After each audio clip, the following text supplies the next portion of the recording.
ময়মনসিংহের বাংলাদেশ কৃষি বিশ্ববিদ্যালয়ে অনুষ্ঠিত হলো দুদিনব্যাপী জাতীয় ভাষা উৎসব। উৎসবের অন্যতম আকর্ষণ ছিল বর্ণকুঞ্জ মেলা। শুক্রবার বিকেলে ফিতা কেটে মেলার উদ্বোধন করেন কবি ও ঔপন্যাসিক সাদাত হোসাইন। তার উপস্থিতিতে যেন জমে ওঠে বর্ণকুঞ্জ মেলা। লেখককে এক ঝলক দেখতেই নয়, বইয়ে অটোগ্রাফ নিতে যেন ভিড় জমে যায় শিক্ষার্থীসহ ভক্তদের। কারো হাতে নতুন উপন্যাস, কারো হাতে বহুদিনের প্রিয় বই। অটোগ্রাফ আর কয়েকটি কথায় মুখে হাসি ফুটে সবার। সাদাত হোসেন প্রথমবারের মতো বাকৃবি এসে ব্যক্ত করলেন নিজের ভালো লাগার কথাও। এখানে আসার পর আমার মনে হচ্ছে একটা বিশ্ববিদ্যালয় তো সুন্দর হতে পারে।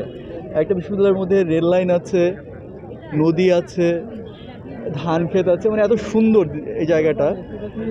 তো এইটা নিয়ে আমার এক ধরনের অদ্ভুত ভালো লাগা তৈরি হয়েছে।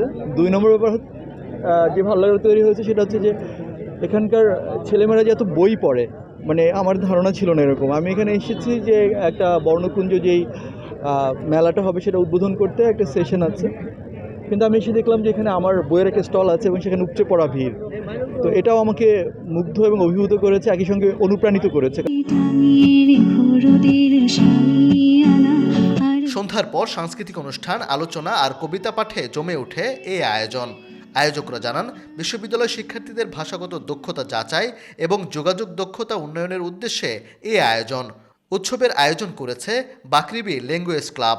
ল্যাঙ্গুয়েজ প্রতিযোগিতা, ল্যাঙ্গুয়েজের বিভিন্ন সেগমেন্ট, বিভিন্ন ভাষা, তাদের ঐতিহ্য, সাহিত্য, এই প্রতিযোগিতাগুলো ছড়াই দেওয়ার উদ্দেশ্যে ছাত্রছাত্রীদের মধ্যে ক্রিয়েটিভিটি, তাদের মধ্যে ভাষা জ্ঞান, সাহিত্য, কালচার, এই জ্ঞানটা যাতে ছড়ায় যায়, সেই লক্ষ্যে আমরা ল্যাঙ্গুয়েজ ফেস্টটা আয়োজন করি। আগামীতে আমরা প্রত্যাশা করি এটা আরও বড় আকারে প্রোগ্রামটা হবে। বাংলাদেশের একটা সবগুলো বিশ্ববিদ্যালয়কে, মোর দ্যান 100 বিশ্ববিদ্যালয়কে নিয়ে যাতে আমরা করতে পারি।